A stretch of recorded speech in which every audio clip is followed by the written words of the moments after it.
Hello, do you remember the Dragon 32 home computer made in Wales in the 80s and distributed to people via shops like Boots? Well, you probably don't remember it, and this video will be appreciated by about 6 people, but each of those are going to really love it, and that's the kind of thing I occasionally like to do with this channel. Let's go super niche. This video is going to be me opening this box I've received and showing you a succession of games for the Dragon 32 home computer. Oh yes, this is niche alright. So yeah, I bought a load of Dragon games off eBay, and it's time to have a look at them. There's quite a lot of stuff in here. Oh god. So I'm hoping that, if you do remember the Dragon, then this is going to give you the odd nostalgia rush, or hopefully one great big nostalgia rush. How about 3D Lunar Attack? What do you think of that? That does ring a bell. Yes, I remember 3D Lunar Attack. I want to hear from you in comments if you remember any of these games. I certainly don't remember this one. This feels like a slightly more obscure game, even by the Dragon 32 standards. And this was released on the Blaiby label. I do remember the Blaiby label. I certainly remember their adverts. Yeah. Caverns of Chaos. I've got no idea what type of game it is. I can probably tell from the instructions. Yeah, the instructions suggest this is a platform game because they mention one-way conveyors and bouncing platforms. Maybe a kind of a Manic Miner type affair. Also by Blaiby, Kung Fu the Master. Yeah, I think I remember seeing this reviewed in Dragon User magazine, which I got at the time. Maybe. Football Manager, not so much into that. Not really a football person, or indeed, I'm even less into football games than I am into actual football. I've only been to one football match in my life, and that was a game in Leeds. I took the band Sepultura along to a game in Leeds for Kerrang magazine. Now, I know this is a pretty good game. I've seen Geigerpunk review this. Now, Geigerpunk, let's talk about Geigerpunk briefly. If you love retro gaming videos, gameplay videos that are really kind of warm and inviting, then you'll find a link to Geigerpunk's channel on this in the video description. So go and subscribe, you won't regret it. But, watch this video first.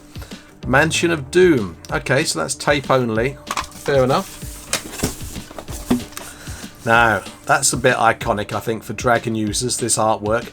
Microdeal were a really great label. They just had they had so many games, and they had some of the best games as well. There was a certain standard that you came to expect with Microdeal. I mean, they didn't always live up to that standard, but generally the standard was quite high. Yeah, I mean, everyone knows what Frogger is, right? Of course they do. Next up is a really fascinating title called Printer Control for the Dragon 32 and 64. I'm going to put that to one side before even people who are in to the Dragon 32 fall asleep. We had to get to a Cuthbert game, didn't we? Now, these are the bane of Geigerpunk's life because I sort of, badgered him into reviewing lots of Dragon games, and he ended up doing all the Cuthbert games and didn't enjoy one of them, quite frankly, as far as I can remember. Yeah, the Cuthbert games are basically thinly veiled excuses for ripping off certain arcade games. I think this one is Amadar. I mean, I love Amadar. I should do a video actually about Amadar, the arcade game. Big fan of that. Now, this one has an interesting story because this one had to be. Obviously you can tell which arcade game this is copying. I think yes, Donkey Kong, But this one came out as Donkey King rather cheekily, and they had an injunction brought against them, and so they had to re-release as simply The King. So it's nice to have this original one. I didn't have that before. I think I've got The King, but yeah, this particular one is the first release that got poked in the eye by lawyers. Who doesn't love a nice Scramble rip-off? Again, quite cheekily called Scramble with a K. Yeah, I'm surprised that more software companies didn't get done over by arcade giants back then, because it is so cheeky how they just blatantly copied all of these arcade games. Nice kind of inlays that Microdeal used to give you back then, with a little. You've even got a little screenshot there. Although it probably would have been better on somewhere where you can actually see it from the outside. Ah, look, there's a little, there's a Boots stamp there. Yeah, as I was saying, Boots was quite a big distributor for Dragon 32 games. I don't know about you, but I'm certainly getting a little buzz out of this. 3D Space Wars. Yes, I can kind of remember that. That was Hewson Consultants. Again, as I said, if you remember any of these games, for better or for worse, then I want you to get down in comments and let me know. Now here's a Dragon 32 game that I played for absolutely hours and days and really got into this. I think I've seen Steve Benway playing this one. Also check out Steve Benway's channel. I'll put a link down to his channel down below as well. Yes, Steve has definitely reviewed a few Dragon games and this was one of them. It's a really good sort of, I don't know how you describe it, kind of a platform game without the platforms, I suppose. I don't know. Really good game. Next up is a very generically packaged program pack. I think this might have been towards the end of the Dragon 32's life when Microdeal was frantically packaging games together. I don't know, might be wrong there. But yeah, I don't get the impression that those games, judging by those titles, was necessarily up to Microdeal's established standard. Mr. Dig. I mean, yeah, that's Mr. Do, isn't it? Quite blatantly. Lovely covers. I love these Microdeal covers. They made such good work out of them. And once again, do we see? No, there's no colour screenshot in there, just a few instructions. But you can see how Microdeal made Cuthbert their mascot. Even though you never really saw Cuthbert's face in the actual games, Cuthbert looks different in all of the games. I expect there's going to be some more Cuthbert games in this box. As you can see, there's still quite a lot to go through. 3D Sidab Attack. How'd you like those apples? Nice. Does that mean you're attacking Sidabs or they're attacking you? Hard to tell. Oh, the Sword and the Sorcerer. Yes, that looks good. I love this kind of artwork. This kind of artwork that you can tell was literally drawn with felt tips, but they made a pretty good job of it, I think. Yeah, that's great.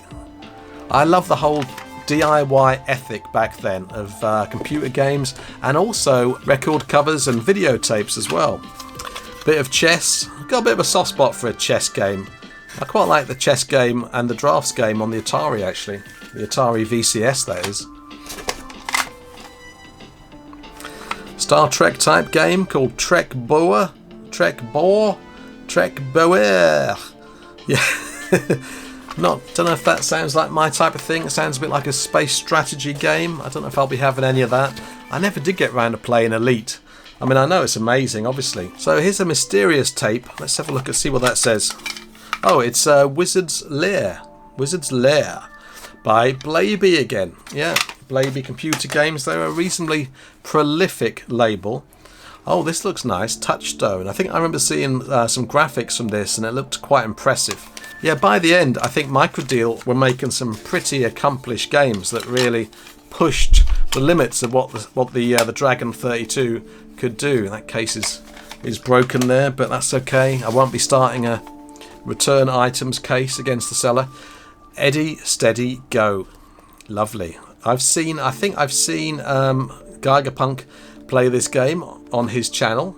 Yeah, Eddie's a really good character. Unlike Cuthbert, he actually does look like he does look here on the cover. Okay, now we've got some big box games in here as well. So let's have a look at them now. This is quite a legendary title. And of course, when I say legendary, I mean that advisedly in the sense that, in a super niche sense, it's legendary within the microcosm of the Dragon 32. Buzzard Bait, yes. Now, this is a huge box. I love these boxes. And you can probably imagine why if you're familiar with the rest of the channel. It's because it's kind of like the size of a videotape, isn't it? It looks very much like a video box. This Deadly Spawn thing is here because I was recording another video, which you may or may not already have seen. I wonder. Timey-wimey, eh? Part of the reason why the packaging has to be so big is that it comes with this dongle. Can you see that? Call the dongle. You have to plug it into the Dragon, and then yeah, you insert it into the left joystick port as it says there while the game loads. And only with this dongle attached to the left joystick port will Buzzard Bait actually work and play. So I memean, that's quite an expensive solution, isn't it? I mean, other games were like including lots of sort of tiny little color codes in the inlay that you had to have a color photocopier in order to pirate, but there's no way anyone was pirating this. So it was pretty efficient, but I'd imagine that the price of this went up in order to pay for the manufacture of those dongles. Buzzard Bay, lovely. Yes, nice condition in there. That looks rather nice. That I'm gonna have to actually play it. I wonder whether it's like, is it like a Joust game? Can anyone remember? Or is it like Phoenix? I'm pretty sure it's going to be one or the other. Now here is a slightly bigger one in a lovely kind of, again, a video style case, like a mini video style case. Return of the Ring. Now this is the sequel to a game that I really loved called Ring of Darkness.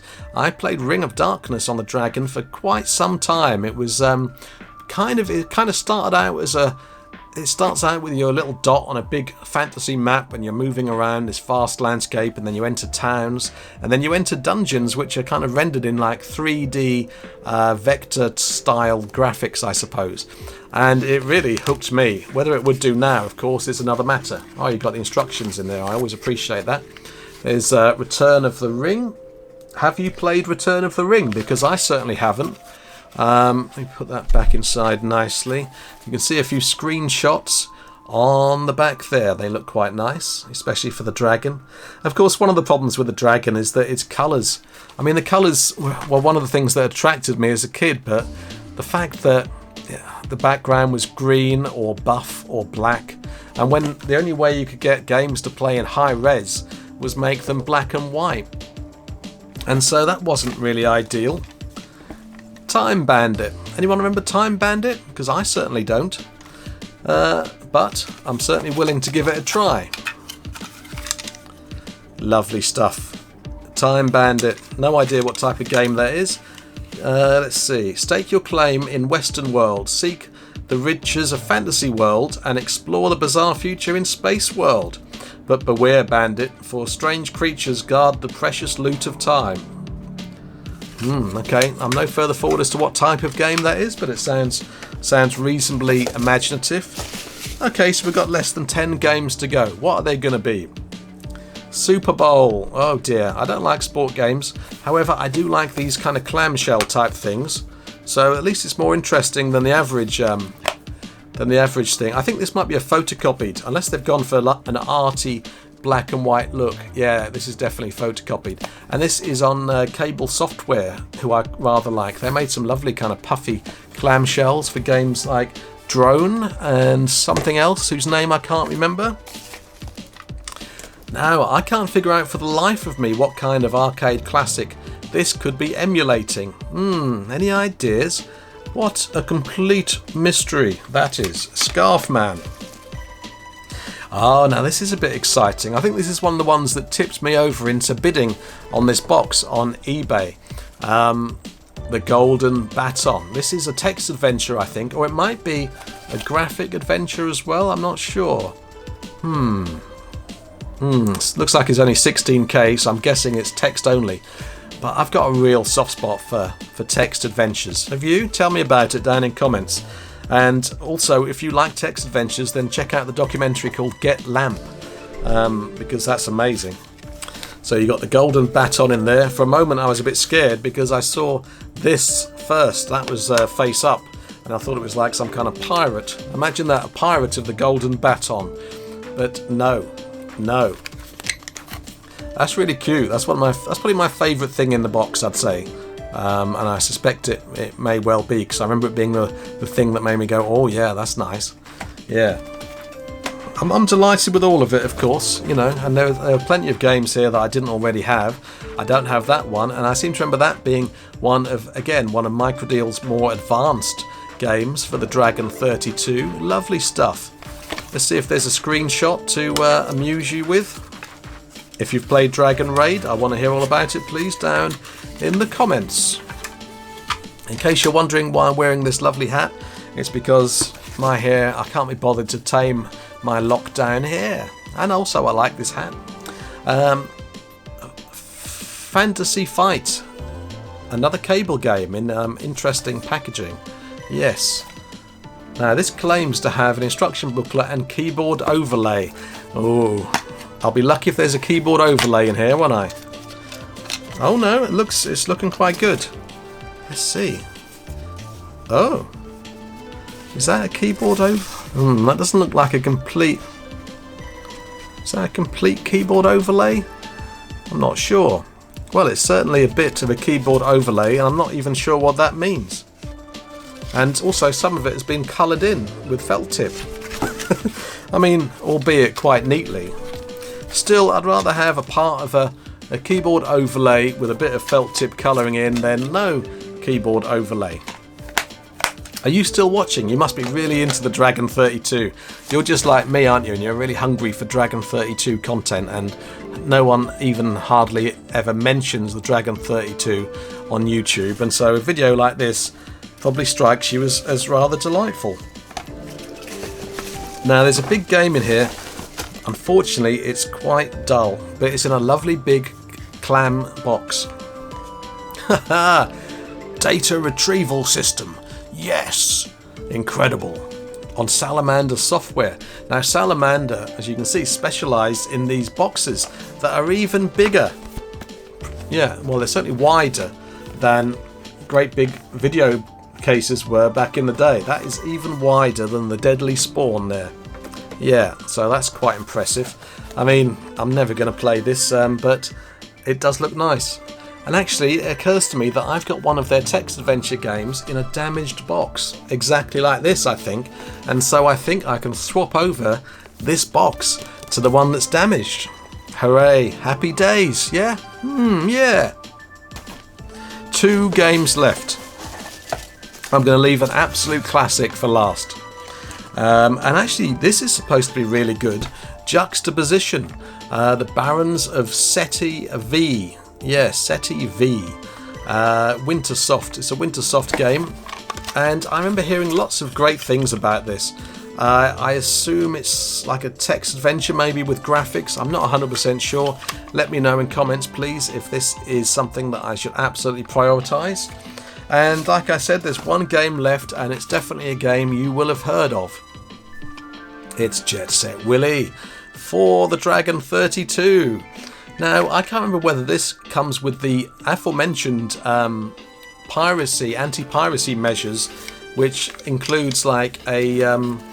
yes, it does. Whoa, there we go. Do you remember this? Do you remember that? Yeah, you have to like enter... When the game loads up, it asks you for some kind of what colour one of the squares is in this, and you tell it, and it lets you play the game that you've bought. But you know, you can understand why companies wanted to do this sort of thing back in the day, because they weren't losing money, they just could have been making more money. I mean, obviously it hurt the smaller companies more. People were just pirating their games, but anyway, that's a whole discussion for a whole other video. If you'd like to support me at Patreon, then you can do so. You can join potentially those names there in that box who are some of my most generous patrons. Marvellous. And thank you so much for getting to the end of this video. I really appreciate it. It's quite astonishing. I hope you've enjoyed this as much as I would if I'd stumbled upon it on YouTube. And so, yeah, all 6 of you, I hope you've had a great time. I'm going to put other retro game type videos up around the screen, although sadly I doubt that any of them will be about the Dragon 32 unless I do another video about the Dragon in future. Thank you very much, and don't forget to embrace your obsession.